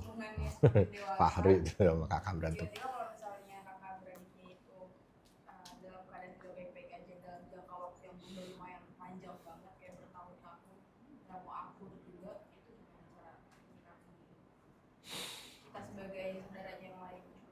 Oh. Oh, jadi yang berantem bukan kita sama mereka ya, antara mereka. Tapi jadinya ngabri ke keluarga besar. Keluarga besar, ya betul. Keluarga kecilnya gimana? Oh, baik-baik aja. Jadi kayak misalnya kalau yang masalah itu orang tuanya, tapi anak-anaknya Jadi kena tetap main, orang tuanya yang masalah gitu. keluarga besar jadinya Jadi agak canggung karena orang tuanya saling diam-diaman. Antara tante sama om itu. Iya. Ayo Kak. Nah, minum dulu. Ya, biar yang lain pada minum juga. Itu ada tahu go ya. Tahu, masih gajian belum? Tunggu. Ini gimana ya kalau kita itu punya dilema. Kita punya keluarga, mereka yang bermasalah. Atau mungkin kita punya teman sama-sama deket, bisa juga tuh. Mereka yang berantem cuman kita dua-duanya deket. Misalkan contoh ya. Atau mungkin nanti kalau teman-teman sudah berkeluarga tinggal di satu lingkungan, tetangga sama tetangga berantem, kita ada di tengah-tengah. Pokoknya intinya begitu dah. Kita yang ada posisinya yang ada di tengah-tengah. Bagaimana ya? Satu, prinsipnya setiap kebaikan itu adalah ibda binafsik. Mulai dari diri kita dulu. Artinya kita harus melingkari, harus melindungi kita tetap positif. Ya, jangan jadi kompor. Begitu ini datang, dia memang hancur itu. Gak usah ikut-ikutan ya. Gak usah, ada stop di mereka, jangan diperluas. Kita harus positif. Ya, apapun itu. Yang tadi contohnya dengan keluarga besar, contohnya mungkin nanti ada teman dengan teman apa segala macam. Kalau kita berada di posisi yang di tengah-tengah yang tadi diceritakan, kita harus mampu untuk bisa membuat diri kita positif. Ya. Terus kalau ada suara-suara sumbing begitu, netralisir. Sumbing apa sumbang? Sumbang atau sumbing? Sumbang dulu kan suaranya Sumbing sumbang. bibir. Ya kan suara dari bibir. Oh, Ya, iya. ya boleh lah ya. Pokoknya yang begitu itu, jangan kita langsung begitu datang terus langsung ikut iramanya dia, jangan. Ya minimal misalkan contoh tante-tante tuh yang ngomong kan, kalau tante yang ngomong kan kita sebagai ponakan juga mau nyela dia agak susah. Nanti kita kamu dasar nggak tahu, minimal kita diem. Oh iya, iya aja udah. Dah minimal berhenti Nyuci dulu. piring aja lah. Nah, kalau nggak nyuci piring. Biar nggak ngobrol. Jadi minimal berhenti di kita. Begitu berhenti di kita mencoba untuk cari, yang kedua nih, cari yang seirama, sevolume dengan kita yang tidak suka dengan itu. Jadi kita punya komunitas sendiri juga untuk menetralisir semua. Contoh misalkan, ini paman, bibi, paman, orang tua kita misalnya pada berantem semuanya. Anak-anak sebenarnya enggak, anak-anaknya kumpulin. Gimana caranya supaya kita itu bisa membuat mereka ini bersatu. Contoh misalkan, punya teman berantem, kita di tengah-tengah, nggak apa-apa. Tapi kalau mereka ngadu dengan kita, jangan kita jadi kompor. Tapi minimal kita diam. Kalau bisa nasehatin kita kasihlah masukan. Tapi kalau ternyata nanti takutnya memperparah ya sudah nggak apa-apa. Habis itu kita diam aja, habis itu bikin lingkaran yang lain. Tuh kasihan tuh dia berantem. Yuk kita jadi penengah. Gitu. Jadi apa tuh istilahnya itu ya? Dia mampu untuk bisa menjadi bukan soluter sih, tapi mampu untuk menjadi katalisator lah. Antar keburukan-keburukan dia yang menjadi peredam. Terus dia mampu membentuk lingkungan yang meredamkan. Gitu. Gitu ya? Ya. Sudah terjawab ya Kak? Alhamdulillah. Resep di depan. Resep apa tuh? Bil. Kan kalau dokter ada begitu. Iya. Kalau ke psikolog mahal, Fahri. Dibayar tuh membayar Pak. Nah, silakan selanjutnya Kak Maira tadi. Mau nanya Pak Nuri Ustaz. Jadi sekarang kan orang banyak ngomongin tentang istidraj ya. Tapi kayak kadang-kadang tuh konotasinya tuh selalu yang kayak orang-orang yang melakukan dosa besar, misal mabuk, judi, apa segala macam gitu. Tapi nikmatnya masih lancar gitu kan. Tapi kalau misalnya kayak kita manusia ya insya Allah beriman gitu. Tapi mungkin masih melakukan banyak mungkin tadi kayak dosa-dosa kecil yang misalnya kayak sholatnya suka di akhir waktu, atau misalnya ya mungkin kayak dosa-dosa kecil yang tapi misalnya kita nggak tobat gitu, masa masih ulang-ulang. Nah tapi kita tetap mendapatkan nikmatan yang bikin kita jadi kayak gak berasa ada urgensi untuk tobat gitu. Apakah itu termasuk istidraj? Jadi mungkin kayak apa ya? Apakah ada level dosa untuk seseorang tergolong jadi kayak udah istidraj? Coba yang jawab ya. Cuit. Ya udah ya, nanti tambahin. Ya. Ini soalnya ini masternya, kalau ini kan muridnya. Bener kan? Skak. Dengan belajar apa-apa. Master chef. Jadi begini, matinya hati kita untuk tidak mau bertaubat, yaitu dampak dari istidraj. Jadi matinya hati kita tuh untuk nggak ngerasa itu dosa dan nggak ada urgensi untuk bertaubat, itu istidraj dari Allah Azza wa Jalla. Dan ketika itu kita ngerasa nyaman-nyaman aja hidup kita santai-santai aja, kita sehat-sehat aja, kita masih bisa kok ngapa-ngapain, itu adalah istidraj. Jadi istidraj itu nggak harus yang besar-besar gitu. Jadi mati hati ini untuk tahu, untuk mau kembali kepada Allah, itu istidraj dari Allah Azza wa Jalla gitu ya. Iya. Benar nggak? Ya betul. Pak Guru. Gitu Maira. Terus mungkin tadi juga nambahin, kalau misalnya tadi yang berantem yang ada di tengah-tengah itu, salah satu berbohong atau kebohongan yang diperbolehkan oleh Allah dalam hadis Rasulullah SAW adalah kebohongan untuk mendamaikan dua orang yang bertengkar. Jadi kalau misalnya kita bisa bilang gitu, kita dekat nih sama dua-duanya, terus kita bilang, tahu nggak tante itu kangen banget sama tante, tadi ngomong sama aku. Gini. Atau ada sesuatu yang kita tahu nih tante ini suka diapain, atau kita bawain misalnya makanan, kita bilang ini dari tante yang itu atau gimana. Ada yang bisa kita lakukan dan kebohongan itu untuk mendamaikan dua orang yang berselisih atau untuk menyambung silaturahim seperti itu diperbolehkan gitu ya. Ya. Gitu. Begitu ya. Terjawab insyaallah. Maira. Tambahin resep buat Maira. Iya, tambahin deh tuh.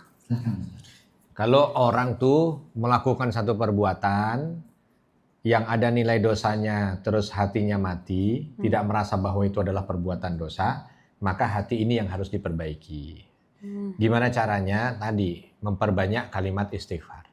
Diperbanyak tuh istighfarnya. Astagfirullah. Ya.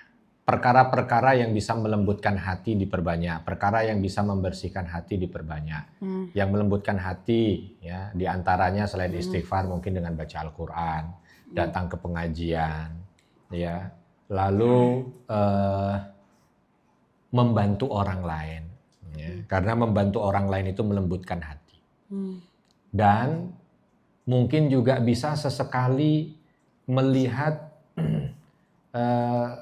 kondisi-kondisi lain yang mengingatkan kita kepada nikmat Allah yang sudah begitu besar pada kita, sehingga nanti kita itu jadi agak ada penghalang kalau mau melakukan perbuatan maksiat. Contoh, datanglah ke desa-desa, atau datanglah ke rumah sakit, ngelihat orang sakit, ya, dengan kondisi yang seperti itu, ya Allah, dia mungkin terkadang bisa lebih baik dari saya mungkin, atau dia masih lebih soleh dari saya, tapi ternyata dia diuji dengan penyakit yang seperti itu.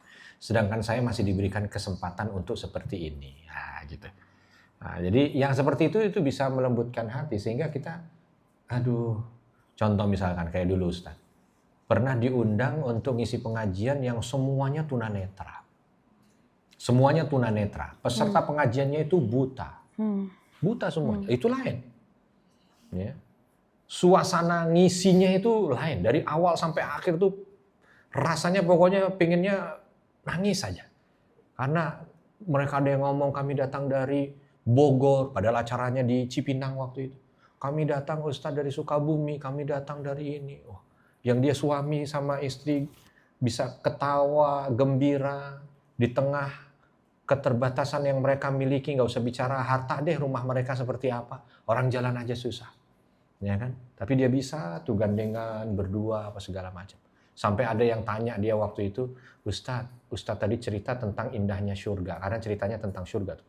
Terus dia bilang, Ustadz kalau seandainya saya ini masuk ke dalam surga, dia diem tuh, baru ngeliat megang kanan kirinya, terus dia bilang, apakah saya masih bisa melihat wajah istri saya ini, Ustadz? Dan apakah saya juga bisa melihat wajah anak saya ini, Ustaz? Coba bayangkan, ada orang di sana yang hanya sekedar ingin melihat wajah orang yang dia cintai, harus menunggu di surga. Kita saat ini, setiap saat bisa, misal contoh. Itu melembutkan hati. Yang akhirnya membuat, ya Allah, gak pantas buat saya yang sudah kau berikan segala kesempurnaan, kok melakukan hal-hal yang membuatmu murka. Sementara ada di sana hamba-hambamu yang dengan segala keterbatasannya mereka masih ngaji, dengan segala keterbatasannya mereka masih mencari ilmu, thalabul ilm, pengajian dengan susah payah. Kita yang semuanya serba mudah. Gitu. Yang dari Depok aja sudah berapa kali nggak datang. Itu perlu gitu supaya melembutkan hati. Nah, ya kan? Melembutkan hati. Nah, model-model yang seperti itulah itu nanti bisa mengurangi, karena penyakit orang sekarang ini kan hatinya yang dia itu keras. Ya, hatinya yang racun. Sehingga melihat satu perbuatan maksiat itu seolah bukan maksiat. Begitu. Mayra? Alhamdulillah. Dari teman-teman? Dari pria-pria? Oh, dari Naya?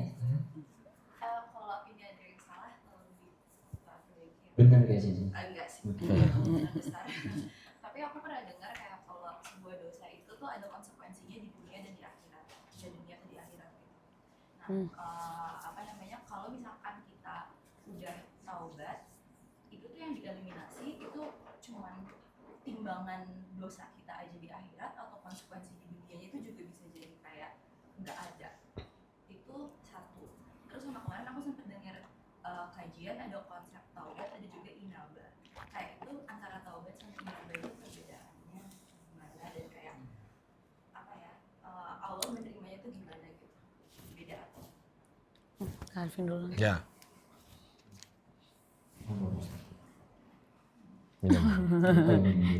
Ini kalau pengajian sama anak muda banyak tanya jawabnya ya. Masya Allah.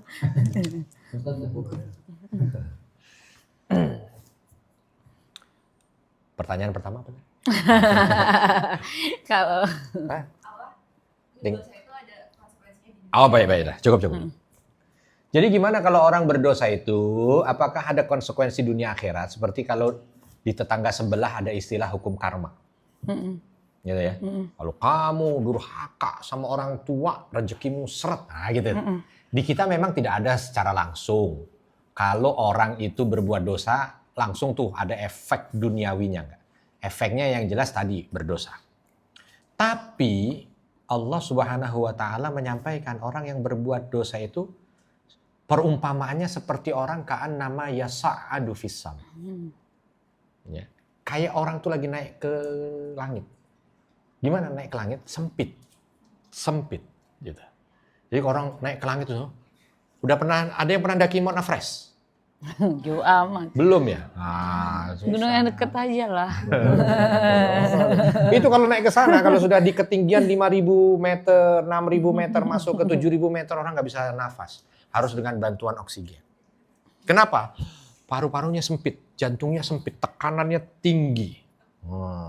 Perumpamaan yang Allah beri model seperti itu. Artinya orang kalau berbuat dosa, makin banyak dosa, memang karma nggak secara langsung. Mungkin dia, contoh misalkan, Korun berbuat dosa, tapi makin kaya.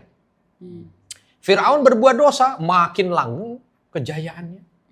Bisa berapa periode tuh dia? Bisa. Ya. Nah, tapi dia tidak bisa memungkiri kalau hidupnya sempit. Itu akibat dari dosanya. Ya, itu akibat dari dosanya. Ya, itu singkatnya. Terus bedanya inabah dengan taubat apa? Satu, beda di tulisannya. Emang Kalau sih, inabah awalnya bener ya? I, kalau taubat awalnya T. Ya, itu bedanya. Yang langsung kelihatan dulu aja tuh. Ya, yang kedua, beda di maknanya. Tabayatubu taubah itu artinya taubat. Ya, sedangkan anaba yunibu inabah artinya kembali. Kembali kepada Allah. Jadi kalau taubat, kalau kembali kepada Allah ini orang yang pernah jauh kan berarti? Jauh. Terus inabah, balik kepada Allah. Ya. Dia pernah jauh, balik. Dia nggak harus berdosa. Bisa jadi nggak harus berdosa. Kalau orang inabah itu nggak harus berdosa. Contoh, dia rajin sholat malam, tiba-tiba sebulan nggak sholat malam. Iya. Itu kan berarti kan menjauh tuh. Nah inabah mendekat lagi, akhirnya bulan berikutnya dia kembali lagi dengan aktivitas sama sholatnya. Berdosa dia kan enggak. Kalau taubat harus diawali dari dosa. Ada dosa. Sama taubat ada makna inabah. Ya. Dan mungkin tidak semua inabah ada makna taubat. Ya, karena inabah tidak harus dari dosa. Tapi kalau taubat memang awalnya dosa. Nah, kalau taubat biasanya include tuh di dalamnya inabah. Karena dia harus mendekat kepada Allah setelah dia menjauh dari Allah dengan dosa. Tapi kalau inabah mungkin ya, dia beberapa kali melaksanakan amal baik, tapi tiba-tiba futur. Ya, futur tuh tahu futur? Tahu futur? Kendor imannya. Nah, lemah gitu ya, lagi apa? Iya. Sengaja banget tuh 3 kali. Lemah iman. Ya, jadi orang itu ada kondisi imannya lemah gitu. Ya, itu disebut futur. Hah? Ya, enggak. Udah 7 kali ya. Kata Pak Hari bagi-bagi, jadi Pak Hari udah berapa kali. Jadi drop gitu tuh. Orang males. Pengajian males. Sholat sunnah males. Kalau sholat wajib kan nggak boleh males ya. Ya paling malesnya jadi bedanya waktunya. Makanya salah satu yang membuat kita itu supaya tidak hadir futur itu adalah istiqomah. Ya. Tapi istiqomah itu apa artinya istiqomah? Ada yang tahu? Ustadz kasih hadiah umroh. 3, 2. Apa istiqomah? Ayo. Hah?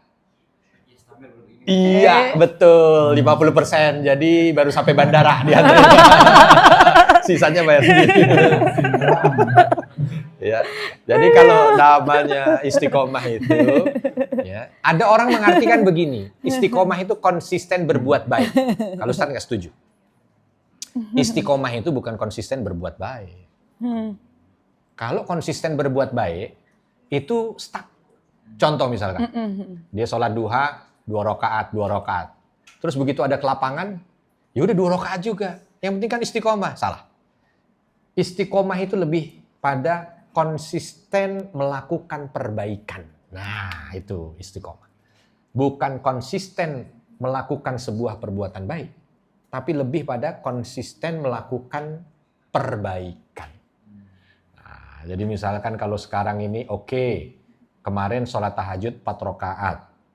Tapi sekarang ada keluangan waktu. Ya jangan dijadikan alasan. Pokoknya 4 rakaat, orang saya istiqomah, nggak begitu. Ya, begitu ada sedekah biasanya 10.000, begitu dapat hadiah 2 miliar, ya tetap 10.000. Kok kamu tetap 10.000? Istiqomah. Bukan.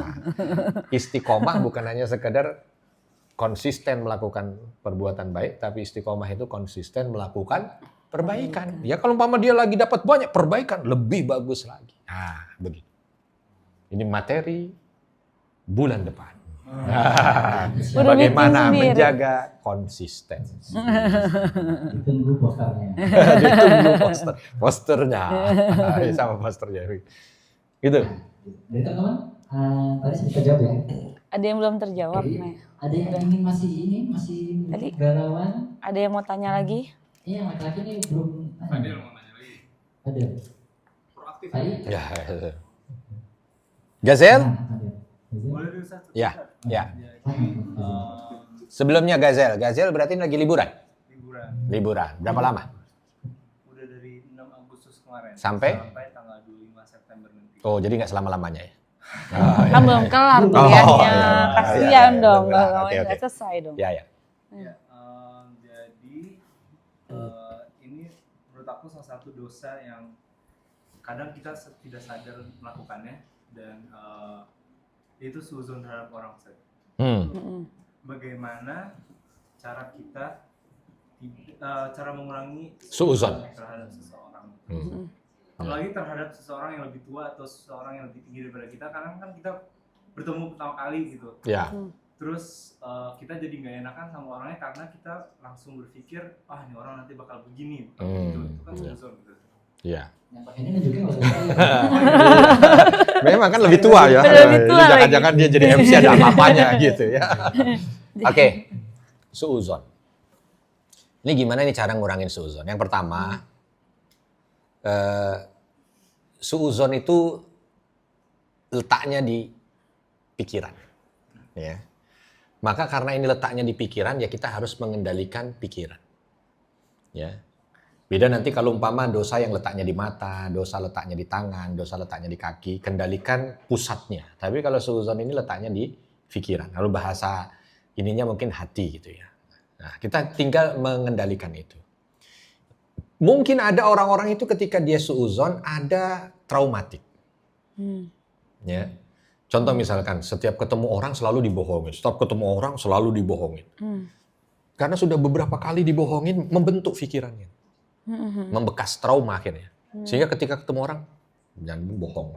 Jangan-jangan nipu nih, jangan-jangan begitu kan? Nah, harus mencoba untuk mengobati traumatik di pikiran itu. Banyak caranya. Contoh, kalau kita itu sering ditipu orang, maka carilah komunitas yang kita yakin di sana tidak ada penipunya. Sehingga kita belajar tuh dari orang. Oh, ternyata tidak semua orang begitu loh. Ya kan? Karena harus diperbaiki dengan itu. Ya. Terus misalkan kita pernah dimarahin, ya, dimarahin. Terus kita kalau ketemu orang, nih wajahnya kayaknya begini nih, ini bentar lagi marah nih. Nah, misalnya, carilah komunitas yang mungkin mampu untuk bisa menghargai apa yang kita punya atau menghargai satu dengan yang lain sehingga akhirnya timbullah suasana yang lebih positif ya. Pokoknya intinya karena itu pikiran itu ya harus kayak orang kalau umpama ada gelas itu ada kotoran, gimana caranya supaya bisa membuat dia jernih kembali, dimasukkan yang bersih. Itu pikiran, hati, konsepnya begitu, tidak ada yang lain. Nah, tinggal kita melihat itu tadi. Lalu, karena ini pikiran, bukan berarti kita tidak boleh suuzon itu, misalkan begini, saya jaga-jaga, sebab saya ini kan di negeri orang. Di negeri orang apa di negeri sendiri?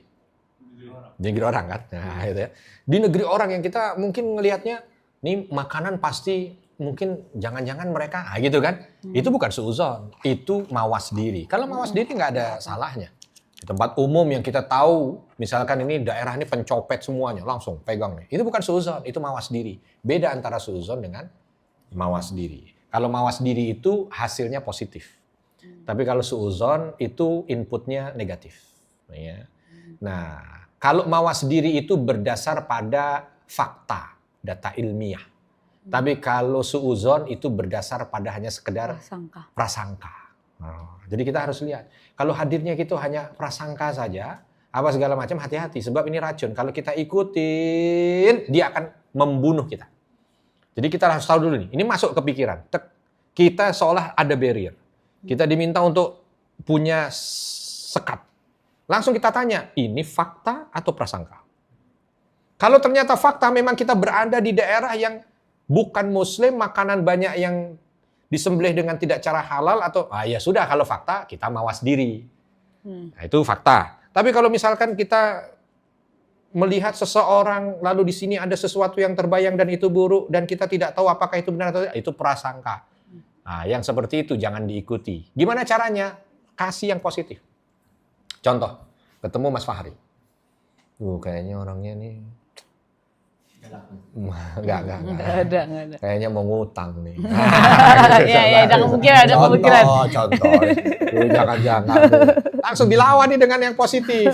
Enggak kok, kayaknya jamnya bagus kok, walaupun celananya sobek-sobek. Gitu. Masukin lah. Cari 1000 alasan untuk membuat itu positif. Makanya Nabi pernah tuh, begitu lagi keluar rumah ada beberapa sahabat datang. Ngomongin orang lain. Rasul, orang itu begini. Kata Nabi, stop. Saya tidak mau memasukkan racun di pikiran. Biar saya jumpa dengan orang itu dengan sesuatu yang baik-baik. Makanya yang ada langsung kita pikirin. Ketemu orang lagi makan di warteg, ya, misalkan contoh. Jangan ada baik-baik aja. Oh, mungkin dia memang lagi pengen makan. Nah, jangan tuh dia tuh. Dia makan di warteg sebab apa? Sebab duitnya habis. Nggak usah begitu, udah. Masukin yang positif. Ya, masukin yang positif. Wallahu a'lam. Kurang lebih begitu. Ada tambahan? Enggak, udah cukup. Masih ada? Sudah azan. Biasa Ustaz? Iya. Oke, kalau gitu kita sampai ke closing statement kali Iya. Gimana, Ustaz dan Kak atau closing statement tentang ini gimana kok konteksnya kalau saya ampunan yang ampuh ini dalam bagi kita sebagai anak muda Pak. Kanuril. Jadi teman-teman semua, jadi mungkin kalau untuk pertaubatan ini, karena kita ini usianya, bukan kita ya, beda ya.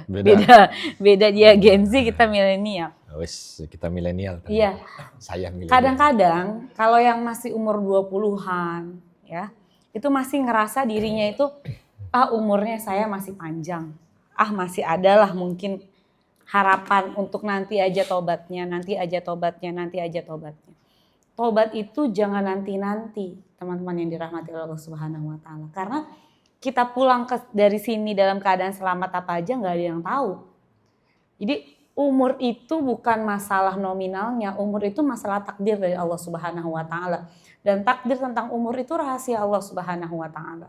Maka kalau misalnya kita itu memang berharapnya kepada surga, karena memang dunia ini nggak seberapanya, ya, dunia ini kan nggak selamanya, tapi surga itu selamanya. Maka kita harus terus berusaha untuk bertaubat. Lalu kalau kita melakukan dosa, jangan kita ngerasa saya dosa terus. Apakah Allah itu memiliki pintu untuk saya bisa bertaubat? Allah itu selalu terbuka untuk kita bertaubat dan kembali kepada Allah Subhanahu wa taala. Maka dalam Quran surat At-Tahrim, ini dalil tentang taubat nasuha ya. Ayat ke-8, saya bacakan artinya. Wahai orang-orang yang beriman, bertaubatlah kepada Allah dengan taubat yang semurni-murninya. Tadi, taubat yang benar-benar nasuha, yang murni kepada Allah Subhanahu wa taala. Mudah-mudahan Tuhan kamu akan menghapus kesalahan-kesalahanmu dan memasukkan kamu ke dalam syurga-syurga yang mengalir di bawahnya sungai-sungai. Pada hari ketika Allah tidak mengecewakan Nabi dan orang-orang yang beriman bersama dengannya. Sedang cahaya mereka memancar di hadapan dan di sebelah kanan mereka sambil mereka berkata, ya Tuhan kami, sempurnakanlah untuk kami cahaya kami dan ampunilah kami. Sungguh Engkau Maha Kuasa atas segala sesuatu. Jadi Allah itu selalu terbuka untuk menerima pertaubatan kita. Allah itu ada dalam satu hadis itu lebih menyukai orang yang kembali kepada Allah daripada seorang gembala yang kehilangan binatang gembalaannya di padang pasir, lalu bisa balik lagi kepada dia. Padahal padang pasirnya tuh luas. Kan kayaknya udah gak mungkin lagi dia kembali. Terus ketemu itu binatang gembalaannya. Itu kan pasti orangnya bahagianya luar biasa. Dan Allah itu lebih bahagia menerima kita yang bertaubat itu daripada seorang penggembala yang menemukan binatang gembalaannya kembali di atas padang pasir. Lalu ada hadis yang luar biasa, Rasulullah SAW mengatakan begini, hati-hatilah dengan dosa-dosa kecil. Karena orang yang membuat dosa-dosa kecil itu seperti orang yang lagi berkumpul di satu perkumpulan, lalu masing-masing mereka pergi membawa kayu. Semuanya numpuk kayu itu. Dan pada akhirnya kayu itu membakar diri dia sendiri. Nauzubillah min dzalik. Maksudnya membawa dia kepada neraka Allah Azza wa Jalla. Jadi setiap kita ada kesempatan untuk bertaubat, maka bertaubatlah. Setiap kita ada kesempatan untuk kembali kepada Allah, maka kembalilah. Karena umur itu tidak ada yang tahu. Dan kembalilah kepada Allah sebanyak apapun dosa kita, insya Allah Allah itu lebih menyayangi kita daripada ibu yang menyayangi anaknya. Sekian dari saya, mungkin ada tambahan dari Ustadz. Jadi kalau tobat jangan nanti-nanti. Kalau nanti-nanti Jangan bukan juga tobat. bukan taubat. Ya, artinya taubat itu bersegera. Kita alhamdulillah muslim, muslimah. Punya Rabb Tuhan yang begitu penyayang. Tidak melihat apa yang dilakukan oleh hambanya, tetapi menghargai permintaan ampunan dari hambanya. Oleh sebab itu, ya kalau kondisinya seperti itu, tidak ada alasan buat kita untuk tidak menggapai rahmat Allah dari pintu taubat. Walau mungkin usia kita muda. Tadi Kak Nuri bilang, nggak tahu usia sampai kapan. Namanya meninggal itu bisa jadi kalian duluan baru kami. Atau sebaliknya, kami belakangan, kalian duluan. Itu tidak ada yang tahu. Ya. Jadi bukan perkara pada usia, tapi perkara pada takdir. Tadi kan disampaikan. Nah yang terpenting mungkin kalau buat teman-teman yang masih muda nggak bicara mati kali ya. Karena anak muda tuh kalau bicara mati kayaknya masih lama. Tapi lebih pada lembaran kehidupan kalian. Yang akan kalian lalui. Berapa banyak mereka yang susah di kehidupan berikutnya bukan karena dia tidak memiliki kemampuan, tapi dia banyak memiliki dosa. Oleh sebab itu, kalau kita memahami itu, maka kita bersegera untuk mendapatkan ampunan Allah, karena bisa jadi segala sulit yang kita hadapi itu, atau mungkin sekarang atau nanti, bukan karena apa-apa, karena banyaknya dosa yang ada di kita. Oleh sebab itu, kalau kita bertobat, minta ampun, Allah bersihkan, Allah lapangkan semuanya. Tobat itu bak kotoran di dalam rumah. Kalau masuk ke dalam rumah, penuh dengan kotoran, sarang laba-laba, sarang harimau, sarang apalah gitu di sana semua. Masuk pasti kita nggak nyaman. Hidup kita hari-hari begitu. Bangun rasanya nggak enak, ya tidur rasanya nggak nyenyak, ya kan, dan lain sebagainya. Satu aja, dosa. Nah, alhamdulillah kalau masih ada rasa itu, sebab kita masih dicinta oleh Allah Subhanahu wa Ta'ala. Terima kasih teman-teman. Kalau dilihat dari wajahnya ini wajah-wajah penuh dosa semuanya, maka segera bertobat ya sebelum malaikat Israel datang kepada kalian. Wabil khusus mungkin ya yang baru-baru ya itu segeralah ada yang baru menikah tuh. Iya. Segeralah bertobat kepada Allah Subhanahu wa Ta'ala untuk bisa memudahkan isi hari-hari kalian dengan kebaikan. Teman-teman, terima kasih sudah hadir di acara Madarif. Kami tidak bisa memberikan bonus apapun, ya, maka kami juga tidak meminta nomor rekening, tetapi insya Allah mudah-mudahan langkah kaki teman-teman semua mendapatkan balasan dari Allah Subhanahu wa Ta'ala. Ini adalah bagian pengampunan dosa. Insya Allah mudah-mudahan yang datang ke Madarifnya itu baik, masa depannya baik.